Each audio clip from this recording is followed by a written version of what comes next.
اسرائیل کو تو کوئی تسلیم نہیں کر سکتا حکومت، اتنا آسان تھوڑی اسرائیل کو تسلیم کر سکتا۔ بات میری سمجھ میں نہیں آ رہی وہ چاہ کیا رہے ہیں، وہ کیا منظور کروانا چاہ رہے ہیں؟ حکومت نے تو واضح پالیسی دے دی ہے کہ اسرائیل کو تو منظور کرنا ہی نہیں ہے۔ یہ پیسے کسی غریب لڑکی کی شادی میں خرچ ہو جاتے ہیں، یا کوئی بیوہ عورت ہے اس پہ راشن دے دیتے ہیں اس کو، وہ اچھا رہتا ہے اس کے لیے۔ اور راجکماری کی اداروں پر حملہ کر کے انہیں متنازع بنانے کی خواہش پوری نہیں ہوگی۔ وزیر اعلیٰ پنجاب کی معاون خصوصی فردوس عاشق اعوان کا مریم نواز پر وار، کہا حکومت کے بارے میں پوچھنے والی مریم نواز الیکشن کمیشن سے اپنے بارے میں بھی پوچھ لیں۔ جعلی راجکماری کا آپ اداروں پہ چڑھائی کرنے کا پہلے دن سے مطالبہ اور خواہش رہی ہے، تمام تدابیر نہ کرنی پڑتی اگر جیل میں اپنے چچا حضور کے کانوں میں جا کے صرف یہ پوچھ لیتی کہ یہ الیکشن کمیشن جس کا چناؤ کیا گیا ان کی خواہش سے ہوا یا نہیں۔ یہ سارا پروسیس جو ہے اس میں ان کے چچا لیڈر آف دی اپوزیشن کی منشا اور ان کی سرپرستی ان الیکشن کمیشن کے چیئرمین کو حاصل ہوئی۔ آج بلاول کا نہ آنا ثابت کرتا ہے کہ اب دال جو ہے وہ جوتیوں میں بٹنا شروع ہو گئی ہے۔ ہمارے اتحادی ہماری طاقت ہے۔ چودھری برادران جو ہیں وہ وزیر اعظم عمران خان کے مشاورتی اور مفاہمتی روڈ میپ میں ایک انتہائی اہم جز ہیں۔ اور اب یہ خبر کہ یادداشت ہی یاد نہ رہی، پی ڈی ایم قیادت الیکشن کمیشن کو تحریری یادداشت جمع کرانا ہی بھول گئی۔ اسی پر بات کریں گے، ذوالقرنین اقبال ہمارے ساتھ ہیں۔ ذوالقرنین اقبال، احتجاج کی اتنی جلدی تھی کہ جس کام کے لیے آئے وہ کام ہی بھول گئے؟ دیکھیں اصل میں تو احتجاج بات آپ کی ٹھیک ہے کہ تھا اسی لیے کہ انہوں نے الیکشن کمیشن آنا ہے، تقاریر بھی کرنی اور باضابطہ پی ڈی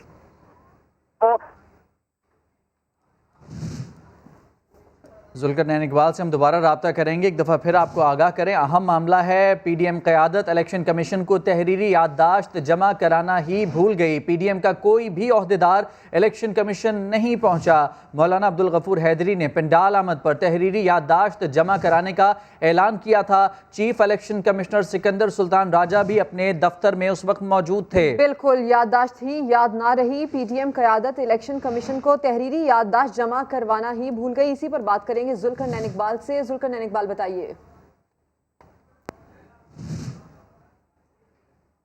دیکھیے آج اپوزیشن کا جو احتجاج تھا بنیادی طور پر تو انہوں نے تقاریر کے ساتھ اعلان کر رکھا تھا پہلے سے کہ وہ تحریری طور پر بھی اپنے جو یادداشت ہے، جو مطالبات ہیں وہ جمع کروائیں گے الیکشن کمیشن کو، جس میں یہ مطالبہ تحریری طور پر بھی کیا جائے گا کہ جو پی ٹی آئی کا ممنوعہ فنڈنگ کا کیس ہے اس کا جلد از جلد قانون کے مطابق فیصلہ کیا جائے۔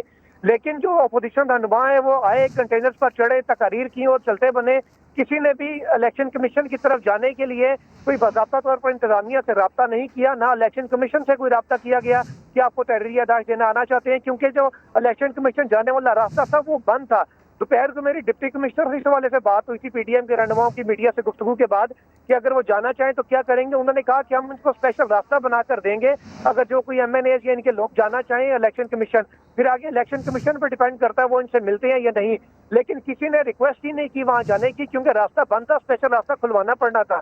جو رہنما تھے وہ صرف اپنی تقاریر کرتے رہے، جو اصل کام تھا جو یادداشت الیکشن کمیشن کو جمع کرانی تھی تحریری طور پر، وہ تو یہ کرنا ہی بھول گئے، آئے تقاریر کی اور کھا پی کے چلتے بنے۔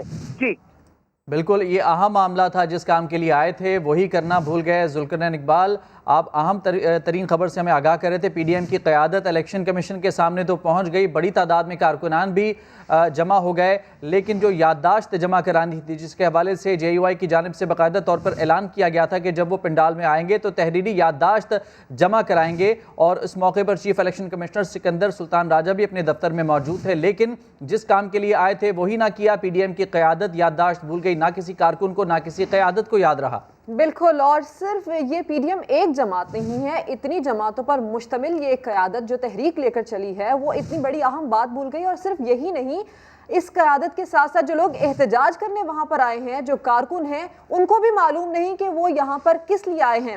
ذوالقرنین اقبال سے بات کرتے ہیں۔ ذوالقرنین اقبال، ابھی تک کارکنان کو یہ معلوم ہوا یا نہیں کہ کس ایجنڈے کے تحت وہ یہاں پر آئے ہیں؟